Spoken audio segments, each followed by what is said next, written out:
Yeah, it's on. Okay, so you asked me what is the new way that God taught me about hearing God, the new way of thinking about this. Okay, so, all right, so I taught this class right before I came about hearing God, okay, and I told them that there were three things you hear when you hear God. You hear God, you hear yourself, and you hear the enemy, okay? That's wrong. This is what God taught me. I taught the wrong thing. This is just flat wrong. What he showed me is he said that when you're trying to listen to me, or when you think you're hearing me, you're hearing me. I speak, God says. The enemy, of course, tries to mimic God. So then there's things of that we need to just like throw out. Okay? But what about me? So I was hearing these things and I'm like, oh, that's just a thought of mine. And so, you know what, does that match up with the God talking? Does that match up with the enemy talking? And so then I'm this double-minded man flipping back and forth. And he said, stop it. What do you have? What did I give you? I gave you the mind of Christ. Remember, you died in the water. Okay? And so if you're dead, including your mind, and then I gave you the mind of Christ. So this isn't you anymore. Stop it. You are wrapped around me because you have the mind of Christ, or I'm wrapped around you, whatever, you know what I mean? This is together.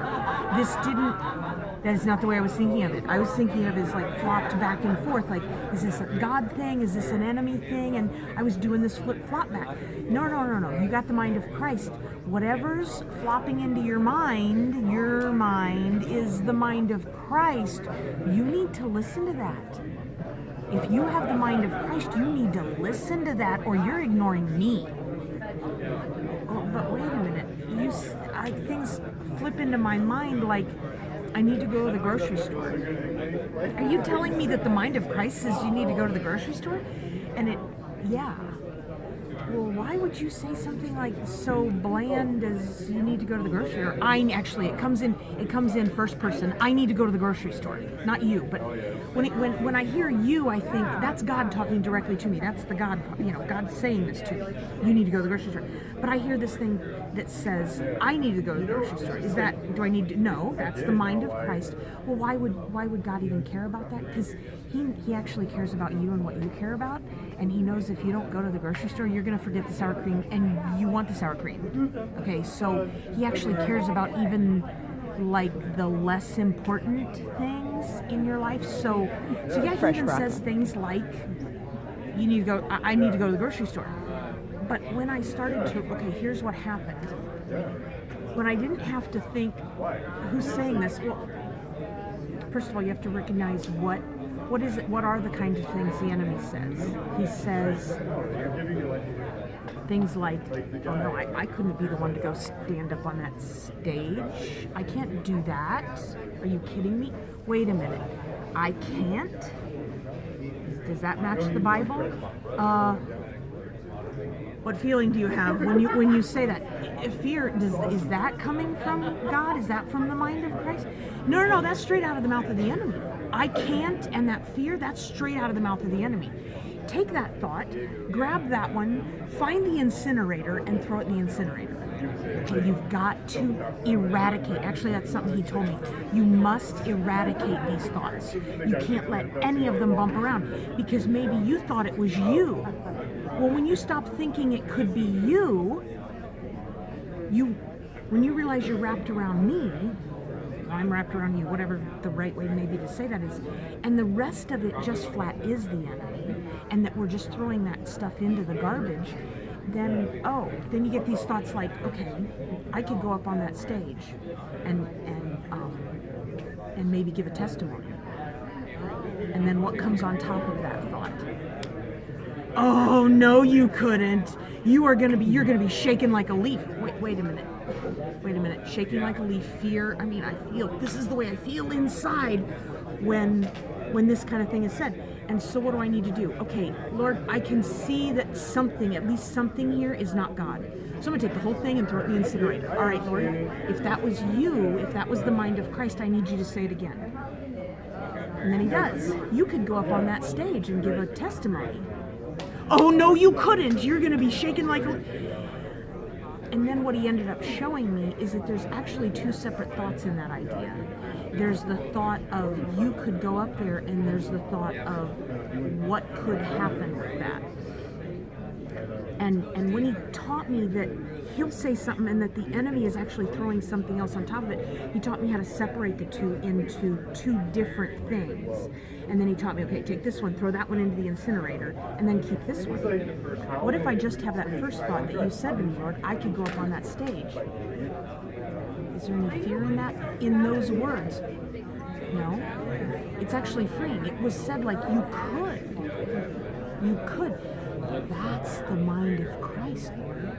As long as I throw out all of this, the fear of everything in the future, the guilt of everything in the past, if I throw all of it out, shame, condemnation, that's all the stuff of the past, right?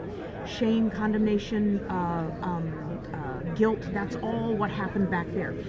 Fear, anxiety, that's all the stuff of the future. That's all the stuff that might happen. What ifs. Anytime you say what if, watch out. Be careful with your what ifs. Examine those thoughts. Because, hear this, almost always, you got to be careful with those what if statements. Because we're worrying about tomorrow. Once you learn to separate the one thought from these others, and they're now in two piles, you go, oh, wait a minute, I don't have to throw the whole thing out. I have to throw just the one. And actually, at first, I even asked God, all right, God, what you're telling me, I need you to give me a little bit of freedom for a little bit. I need you to let me throw all of it. What you said and the enemy, I need you to let me throw all of it out. He said, well, yeah, go throw it all out. And if I was wrong to throw it all out, I just need you to bring it back. The part that I shouldn't have thrown out, do it again. And in that thought for me was very freeing, that I could throw all of it out, and then he would bring back the right part. Okay, so then that was actually the first thought that he did for me, is learning the separation of the two. Like, take these ideas, separate them, look at them carefully, examine your thoughts, look at them carefully. Figure out which one is the guilt and the guilt of the past, and which one and fear of the future. That's the enemy. And then which one is me talking? Well, all of a sudden I'm just hearing these things that don't have guilt, they don't have condemnation, they're just my thoughts. And I'm like, you know what? I think I need to tell you something. I think maybe God is telling you about your son. He's telling you about what's going to happen here. And all of a sudden, you mean these aren't just my thoughts, Lord? These are something you want me to tell people about? And he's like, yeah, I want you to tell my children this stuff. You're willing to step out in this. I want you to step out in this. I mean, these aren't my thoughts. I'm not just making this stuff up. No, Terry, you got the mind of Christ. So what you think is you is just me doing this, so that you will give it, so that you'll walk in it, so that you'll help people with it. And things like, my goodness, I sat down with her and I'm like, okay, Lord, I'm thinking these thoughts. Am I supposed to say this to her? Because I don't know this stuff, but I'm getting these thoughts. And I say it to her and she goes, you're right. Oh, not me. I wasn't right. But this was right. Why? Because it came from God, the mind of Christ, and I just let it come out, which I wasn't doing before when I didn't understand this. Okay? And the more this requires trust. So as long as I'm trusting God and going, you know what, I have no idea that what's about to come out of my mouth is you at all, but Lord, I trust that you're not going to hurt these people with these words. I trust you. Well, guess what comes out of my mouth? Him. Why? Because the Lord knows my agenda in my heart is not for me. He knows that, and so He is faithful. But do I trust that? Am I willing to open my mouth and tell somebody that this could be what God is thinking?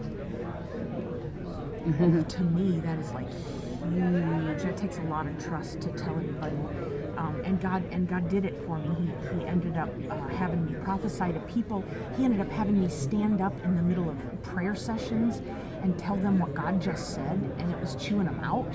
And it was like, okay, God, this better be you, because, And then he had me, and he ended up saying, if you're willing, he said, you've got the mind of Christ. You could tell all my people stuff I'm saying. All of them? I don't know if are you willing? He actually asked me, am I willing? Why? Because I started to understand the mind of Christ and how much I'm wrapped up in it, and that I don't want to screw it up. So this is not about me and how I did it right or wrong. I just lined myself up with you have the mind of Christ. And when I did that, something changed. It was absolutely huge. Now, this won't work if you're pulling this stuff into it. If you're allowing these thoughts to be part of this and say that what came from the enemy is really the mind of Christ. Oh, you're going to screw up yourself and everybody else around you.